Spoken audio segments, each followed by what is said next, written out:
kila andiko lenye pumzi ya Mungu lafaa kwa mafundisho.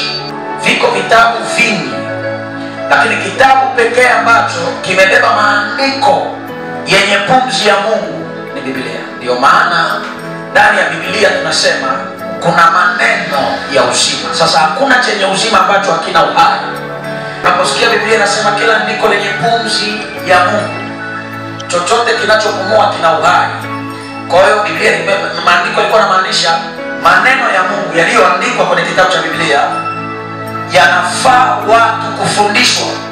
Na anaelekeza pale, anasema kiini cha watu kufundishwa maneno haya ya uzima ni kwa ajili ya kuonya, lakini kwa ajili ya kuongoza. Maneno yaliyoandikwa huko ya uzima ni mwongozo, kuongoza wanadamu kwenye nini? Kwenye kila engo ya maisha ya wanadamu, mahali ambapo anaweza kuhitaji maneno ya Mungu ili kumsaidia. Anaweza kusoma Biblia na ikawa mwongozo wa maisha ya mtu, aidha ya kimwili au ya kiroho. Katika yaliyoandikwa kwenye maneno ya uzima kuna hekima hii ambayo watu wengi, na kampeni kubwa ya shetani ni kuwafanya watu wa Mungu waelewe vitu vingine vingi, lakini kwenye hili eneo wasielewe. Kwa sababu gani? Shetani anafahamu kama watu wa Mungu wataelewa hii kitu hii ambayo kwa neema ya Mungu leo na kufundisha hapo kwenye kaeneo hata utoaji, jamaa amepiga changala macho hapo. Ndio maana unaona tuna matokeo ya Wakristo wengi makanisani, watu wa kawaida maskini, lakini tuna utajiri wa maombi, tuna utajiri wa kuabudu. Maeneo mengine yote yao jamaa amesema huko siwawezi huko, lakini hamwezi kufanikiwa. Kwa sababu najua kama saizi mna maombi hayo makubwa namna hiyo, saizi mnaabudu kwa ukubwa namna hiyo, ikiwaacha mkaabudu Mungu mkiwa na fedha, mkiwa mmefanikiwa ninyi watu, itawakamatia wapi? Shetani anafahamu. Wakristo tuko hapo tunashangilia, unajua kutoa ni maskini. Yani ukienda kutoa, wewe unajifanya kwamba utakuwa maskini, unaenda kutajirisha mchungaji. Unafanywa usielewe kitu muhimu ambayo ulitakiwa kukaa hapo. Tutaruka sura ya 8 mstari wa 18. Huu ndio ukweli wa Mungu ambao hauwezi kupingwa na elimu yoyote ile. Hauwezi kupingwa na elimu yoyote ile. Na kwa kuwa ni ukweli wa Mungu utabaki kuwa hivyo, hata kama tukijitoa ufahamu, hata kama tukiishi kujidanganya, kama unajua mimi sitoaji, sitoaji, alafu wetu unasubiri kupata. Ukweli wa Mungu unasema hivi, Luka 8:18. Sikiliza. Jiangalieni basi. Tena Biblia inaanza kwa kusisitiza, angalieni basi. Jiangalieni basi. Jiangalieni basi. Jinsi msikiavyo. Jinsi mnavyosikia, mtasikia mambo mengi kuhusiana na hili eneo. Mtasikia dunia ikiwafundisha vitu vingi kuhusiana na hili eneo. Lakini kwa sababu Mungu alikuwa anawapenda watu wake, akatufunulia akakasiri yake. Akasema sikilizeni, mtasikia mengi, lakini angalieni mnavyosikia hayo, mnayoyasikia hayo. Amen. Yasikilizeni vizuri, lakini angalieni.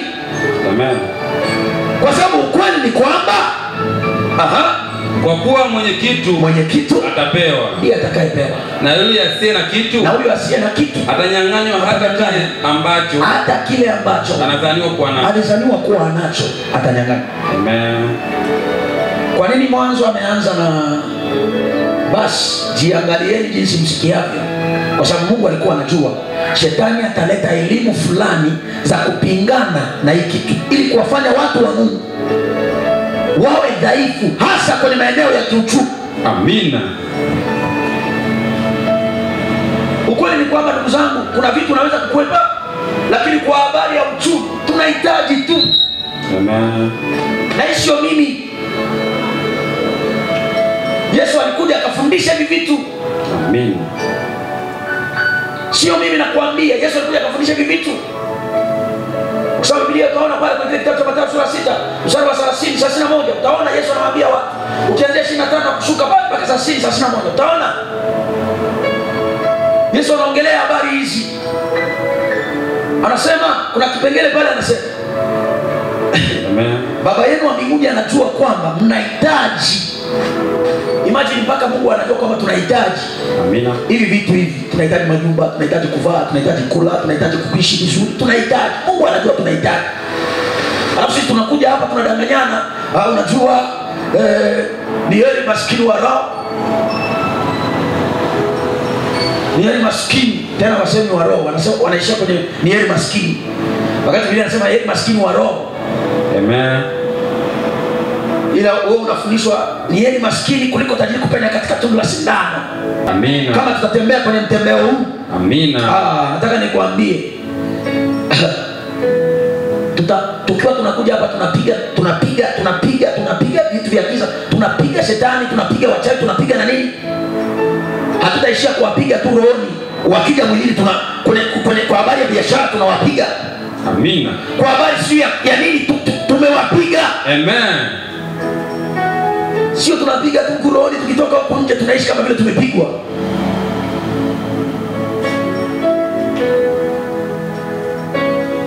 Tutawapiga rohoni na tutawapiga mwilini. Amina. Lakini ili tuweze kuwapiga mwilini, sikiliza haya mambo, sikiliza hekima hii ya Mungu. Bwana Yesu asifiwe sana. Sasa ikiwa maandiko yanasema, jiangalieni basi jinsi mnavyosikia. Kwa sababu mtu yeyote mwenye kitu, huyu ndiye atakayepewa. Huyu ambaye hana, hata kile ambacho alifikiriwa kuwa angekipata, hata kipata. Sasa kataana na huo ukweli. Wengi wa Kristo wengi wanakataana na huo ukweli. Kwa kija kanisani anafikiri Mungu atamuona kwa namna ambavyo anaombaomba. Anafikiri Mungu atamuona kwa namna ambavyo ananena kwa lugha. Kumbe kuna mahali, nisikilize vizuri, kwa habari ya mambo ya kiroho, eneo ambalo litakiwa kutoa hapahitaji maombi. Amina. Eneo ambako litakiwa kuomba hapahitaji sadaka. Amina. Kwenye hivi vitu hivi vya kiroho, eneo la maombi ni la maombi. Amen. Ukiweka sadaka hapo hautaona matokeo mpaka uombe. Amen. Eneo ambalo linahitaji ili matokeo yatokee lazima utoe, hapahitaji maombi. Hata kama ungeombaje utaona matokeo. Amina. Mpaka utoe. Amen. Ndivyo ambavyo vitu hivi vya kiroho vinaenda. Amen.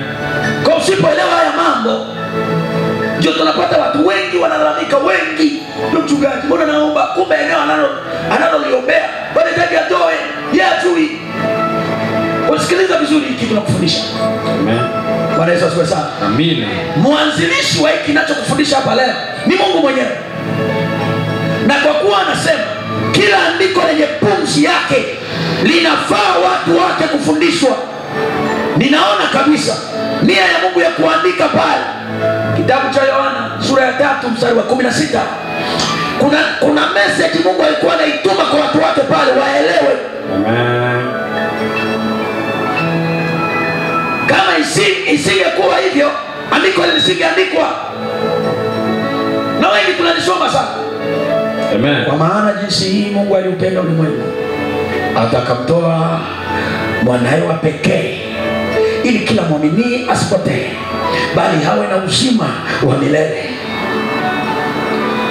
Wengine tunaimba nyimbo, wengine ndio maandiko yetu yamejaa kichwani, yani tunayaongea kila wakati. But katika hali ya ufunuo, kwa namna ya ufunuo, Mungu alikuwa anataka kuna nini pale. Wakati nasoma hilo andiko kwa utulivu wa rohoni kabisa, Mungu akanifundisha vitu vikubwa sana pale. Nikaanza kujiuliza maswali. Kwani Mungu kwa uwezo ulionao, najua unaweza, ingewezekana. Kwani hakuna namna hichi ulichokipenda ungeweza kukipata bila kutoa? Ulikuwa unataka kutufundisha nini hapo? Roho Mtakatifu akaanza kuniambia, ndio mfumo wa dunia. Wengi tunapenda kufanikiwa, but hatujui siri iliyoko kwenye kupata yale tunayoyapenda ili yawe yetu. Mungu akatufundisha pale. Amen. Nisikilize, nina uhakika kabisa Mungu kwa uwezo wake ambao hafananishwi na chochote angeweza kumpata mwanadamu bila kutoa. Amina. Ingewezekana kabisa. Lakini kwa nini kuna kitu pale Mungu alikuwa anataka kutufundisha. Amen. Leo unapenda kuinuka kiuchumi. Amen. Kama ambavyo Mungu aliupenda ulimwengu. Amina.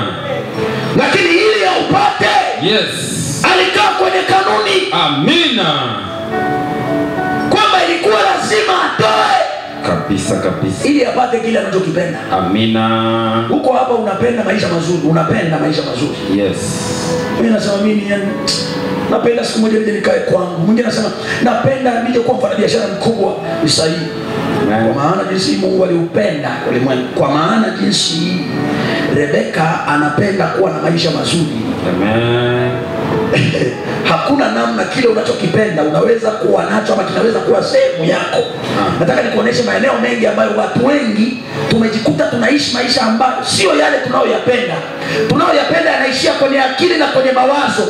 Hayatokei. Kwa nini? Shida sio Mungu. Kuelewa hekima ya Mungu. Yaani nitakiwa hivi. Kwa hiyo kumbe Mungu, kama wewe ni Mungu na ulikuwa na uwezo wa kutumia njia nyingine kukipata kile unachokipenda, lakini wewe kama Mungu ili upate kile unachokipenda ulilazimika kutoa, unanifundisha nini hapo? Kumbe siwezi kupata ninachokipenda kama sina ninachokitoa kwa ajili ya hicho ninachokipenda. Na hiyo ndio kanuni ya dunia. Amina. Watu waliotaka kuwa mawaziri, Yes, watu waliotaka kuwa wabunge, watu waliotaka kuwa waheshimiwa, yes, walijua kutoa aidha maisha yao, muda, yes, fedha, yes, ili kutafuta hicho walichokipenda. amina. Bwana Yesu asifiwe sana. Amen. Sitaki maisha ya kuhangaika. Nataka baadaye nije kuwa mheshimiwa, nikae kwenye ofisi, nikae kwenye kiti cha kuzunguka, niitwe mheshimiwa, niitwe bosi. Amina. Kanuni inasemaje? Must usome, lazima usome. Kabisa. So ili nisome panahitajika ada, watu wanatoa. Unakuta kama ni mzazi anatoa. Yaani unaweza kuona mfumo wa dunia ulivyo, kwamba chochote unachokitaka lazima kuna kitu utoe ndio ukipate. Amina. Unapoona tunasomesha watoto, Yes, ili mtoto wako aje kuwa tu aina fulani, yes, lazima utoe kitu fulani kwa ajili ya kumwandaa mwanao kuja kuwa hivyo unavyowaza kuwa. amina. Hiyo ndio kanuni. Kabisa kabisa. Na inaanza kwa Mungu mwenyewe. Yes. Hadi mtu huyu ana Mungu. Alafu mbaya zaidi ana elimu, ana maarifa ya kutosha haya mambo ya kiroho. Anaomba kiwango hichi, anaabudu kiwango hichi. Huyu ni kimruhusu akapata na hela, akafanikiwa huyu. Ni kombora la nukia. Kabisa. Nuclear. Yes. Kwa unafanyaje? Wacha waabudu, lakini watakuwa maskini. Sasa na wafanyaje hao watu? Kuwafanya kuwa maskini na wapatia elimu ambayo wataishi nayo, ili wasifanye kile ambacho wanatakiwa kufanya. Amina. Ili wawe dhaifu kwenye maeneo fulani. Kabisa. Hiyo milango yangu ya kupitia. Yes.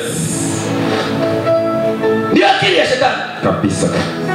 Kwa hiyo akauaminisha ulimwengu kwamba kutoa kanisani ni kupoteza hela, kutoa kanisani kutajirisha wachungaji, kutoa kanisani ni ujinga. Kabisa kabisa. Ujaja ni kwenda kanisani, nenda tukaabudu, rudi nyumbani. Msielewe hivi vitu. Amen. Na Wakristo tukajaa huko. Alafu najiona mjanja. Awe, nisho siku na kanisani katoa. Tulijua tu wataanza kufundisha mambo ya kutoa. Siwezi hivi kutoa kanisani. Muangalie. Ana madeni kila kona. Mpaka kuna sana wazaka kujiua. Amen. Mpaka kuna sana waza kukimbia. Si uje hapa utulie nikufundishe ile hekima ni umuelewe Mungu. Amen. Bwana Yesu asifiwe sana. Amina. Jina la Bwana barikiwe sana. Amen. So maeneo yote ya maisha ya mwanadamu inataka elimu ya Mungu. Kabisa. Sio kila mahali maombi yanaweza kupa matokeo. Amen. Sasa wengi unakuta mahali ambapo itakuwa kutoa anaweka maombi. Sehemu ya maombi wanakaa maombi. Sehemu ya kutoa wanakaa kutoa. Amen. Na mahali ambapo litakiwa tu kuabudu, unatakiwa tu kuabudu. Amina. Usiweke mahali pa kutoa ukaweka maombi. Usiweke mahali pa maombi ukaweka kutoa. Amen. Kwa lazima uelewe hivi vitu. Ndio maana wengi unashangaa, mbona nimeomba kwa habari ya kupona siponi? Tatizo ni nini? Umeomba maombi makubwa lakini matokeo hamna. Yes. Kumbe hapo ili upone, yes, ni eneo ambalo panahitaji kutoa. Amina. So usipofundishwa hiki kitu, ndio unashangaa mtu amekaa kasa mwisho anaamua kuchoropoka nenda kwa waganga. Kabisa kabisa. Akifika huko na kwa sababu anafanya kanuni. Kule lazima utoe, lazima utatoa tu. Kabisa. Tofauti kidogo na kanisani. Kanisani ukija hapa tunalimba tuna nini. Kule jamaa ya cheki.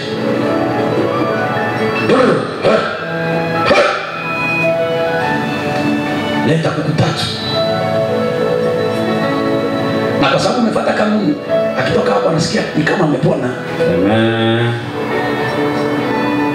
So, kanisani hivi vitu hivi, hekima hizi ama elimu hizi, watu wa Mungu wengi tumenyimwa. Amen. Na anasema unajua Yesu alishajitoa. Yesu ndio sadaka kubwa. Kwa hiyo hatuna haja ya kutoa. Ukienda kanisani ukaambiwa kutoa, huyo mchungaji ni mwizi, kwa sababu kuna sadaka imeshatolewa moja tu. Amen. Ya Kristo. Haleluya. Siipingi hiyo injili. Yes. Ni Yesu huyo ambaye ndiye alikuwa sadaka. Alisimamia sadaka watu wakitoa. Yes. Auoni akiwazuia kwamba msitoe kwa sababu niko hapa video sadaka yenu. Amina. Sijui kama unaelewa hivi vitu. Amen. Hello. Yes. Na hata baada ya yeye kwenda, aliyowaacha mitume waliendelea kuwafanya watu kutoa. Amina. Biblia inasema siku moja mtume Petro amekaa na watu. Akawa anapokea sadaka za watu. Amen. Unasoma kile kisa cha Anania na Safira. Zile zilikuwa sadaka, mtu anatoa sadaka. Amen. After Yesu kuwa amekufa na ameenda mbinguni, watu waliendelea kutoa. Tutoke kwenye huu ujinga. Sadaka ya Yesu ilitumika ili kutuunganisha na Mungu. Amina. Ilitumika, yes, ili kulipa, yes, gharama, amina, ya dhambi ambayo, yes, isingeweza kuondoka, amina, kwa thamani ya kitu chochote, amina, isipokuwa sadaka ya damu, yes, ya mwana wa Mungu, amina, Kristo Yesu. Amina. Tangu zamani dhambi haikuondolewa kwa sadaka yoyote. Zamani walikuwa wanadanganya wanasema ili kuipoza dhambi. Amen. Watu walikuwa ukikosea unaenda kutoa sadaka ya dhambi, ya kufuta ya kupoza dhambi, sio kufuta, kufunika dhambi. Amen. Kwa unachukua kondoo, itategemea na maelekezo ya kuhani na kuelekeza vipi umezini sasa unatakiwa kutoa kondoo 3 ama 1. Unaenda anatoa, anapewa kuhani, anachinjwa yule kondoo, damu inamwagwa madhabahuni, dhambi haiondolewi, inafunikwa. Amina. Sasa Mungu akaona hapana, na njia pekee ya kukipata hichi kiumbe, yes, ambacho nimekitengeneza kwa mfano wangu, ambako nimemwandalia huyu mtu, yes, aishi maisha ya uzima. Amina. Kama nilivyokuwa nimekusudia kabla hata sijamuumba huyu mtu. Amina. Sasa mimi asili yangu ni utakatifu. Yes. Atakujaje huyu mtu kwangu akiwa ni mdhambi? Kwa sababu sioni kitu kinachoweza kuondoa hii dhambi. Kabisa. Sadaka zao hazitoshi kuondoa dhambi. Kabisa. Kondoo na mbuzi na nini wanazitoa hazitoshi kuondoa. Amina. Kwa hakuna namna naweza kumpata huyu mtu. Yes. Kwa sababu Mungu hachangamani na dhambi. Amina. Asili ya Mungu ni mtakatifu. Mungu ni mtakatifu. Amina.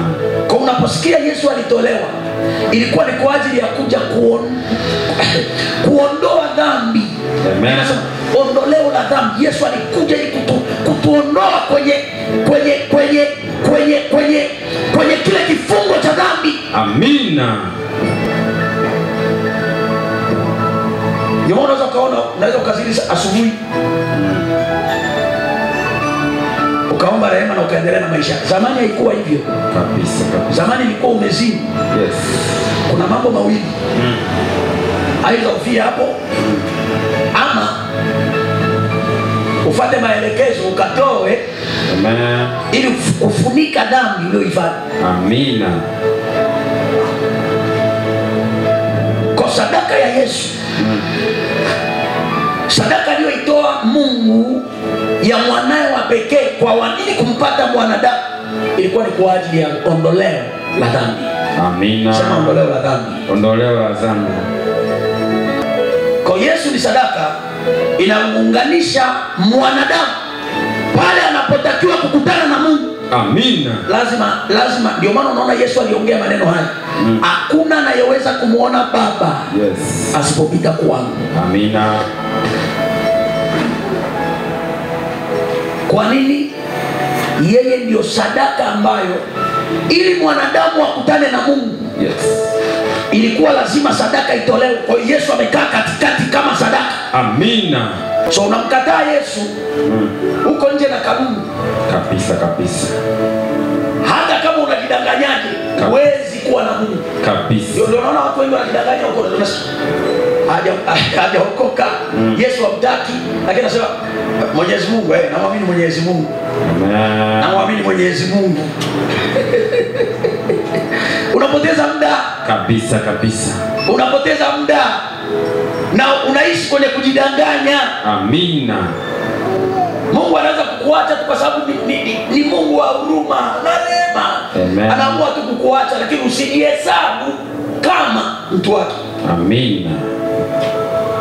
Mpaka pale utakapomkubali Kristo. Yes.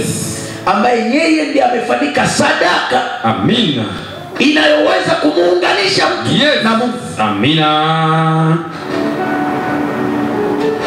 Kwa Yesu ni sadaka ya kwanza.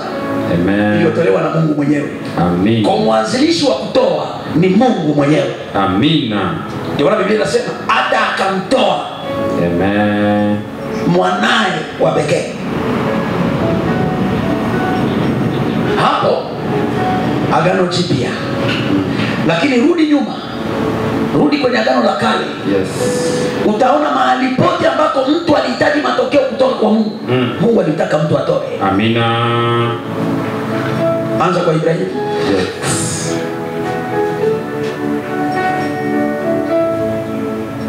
Njoo kwa Daudi. Amina. Njoo kwa Isaka. Yes.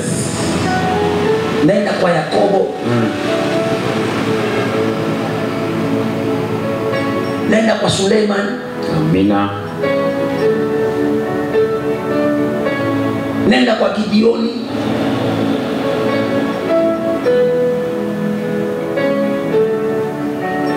Watu walitembea kwenye mtembeo huo. Amina.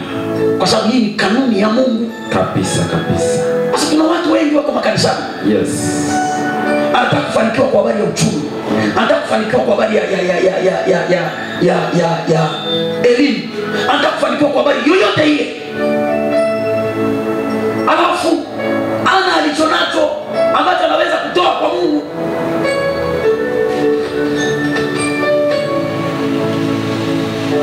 Eti anafikiri kuamini na kuja kanisani ndio kunatosha kufanya Mungu kumwangalia na Mungu kumpa haja moyo wake, kama Mungu kufanya anapofikiria Mungu anaweza kumfanyia. Kwa atakaa kanisani kanisani, atakaa kanisani, haoni matokeo, ni matokeo, mwisho wa siku anabadilika na kuwa shetani kanisani. Amina. Wakija watu wanaojua siri hizi za kutoa, yeye kwa sababu hivi vitu havielewi, anashangaa watu wanabarikiwa, ndio wanakuanga wanasumbua sana wa makanisani. Kabisa kabisa. Yesu tu watu wangapi? Watu wengine wanashingi. Kumbe shida ni kwamba haelewi yeye kanuni, hakai kwenye kanuni. Amina. Bwana Yesu asifiwe sana. Amen. Kwa hiyo sadaka ni kanuni namba 1. Amen. Pale mtu anapotaka kitu, amina, ni lazima atoe. Yes. Hakuna kanuni nje na hapo, asidanganye mtu. Amina. Otherwise tembea na Mungu, yes, lakini ukiwa maskini, ukiwa kapuku wa kutupa. Amen. Na Mungu wala azui, anasema mimi ni Mungu wa maskini, ni Mungu wa tajiri. Amina. Kwa utachagua wewe. Yes. Bwana Yesu asifiwe sana. Amen. Wewe utachagua kabisa. Umeamua kuwa maskini, Mungu anasema haya, na wewe ni wangu, nitakuangalia. Yes. Lakini kanuni siko hapo. Unataka kubadilisha hiyo? Soma maneno yangu, nielewe, fuata kanuni, naweza kukubadilishia hiyo hali. Amen. Hautaki? Haina shida, Mungu hakufukuzi wala hakutoi. Anaendelea kuona kama mtu wake kabisa. Lakini ukiwa maskini. Amen. Kwa hiyo sio biashara ya Mungu kabisa. Hiyo ni wewe. Bwana Yesu asifiwe sana. Amen. Kanuni hii nimesema utaikuta kiroho na utaikuta mwilini. Amina. Wote mko hapa mmevaa nguo. Yes. Nguo hiyo umevaa hiyo. Hata kama ulipewa, aliyekupa pale mahali aliitoa, lazima kuna kitu alitoa. Amina. Unaweza kuelewa kinachosema? Kabisa kabisa. Unataka kuoa, kuna kanuni iko hapo, ili uhesabike huyu ni mke wako. Lazima uwe umetoa. Amina. Sijui kama unanielewa vizuri. Amen. Mpaka kupumua tunavyoishi, yani mpaka uzima. Kila siku tunalazimika kutoa sadaka. Amina. Ili tuishi. Amen.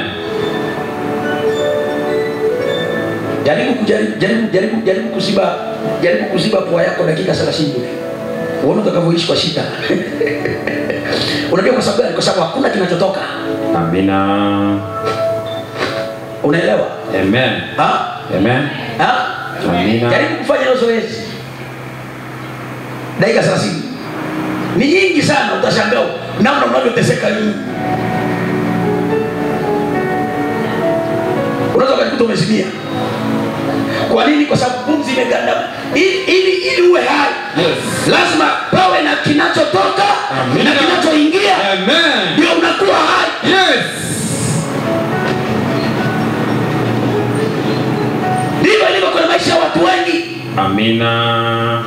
Wengi wanaishi struggling maisha yao. Yes.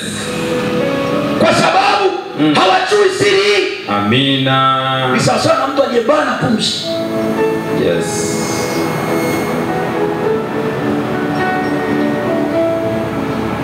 Umekaa hapo uko comfortable kwa sababu unavuta, inaingia na unatoa. Lazima utoe. Ikatalie, wewe kataa, sema sitoi pumzi nje.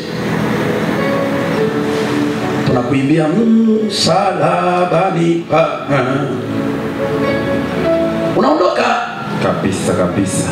So maisha watu wengi yanakufa kwa sababu wengi, vitu vya watu wengi havina uhai kwa sababu watu wengi hawajui kutoa.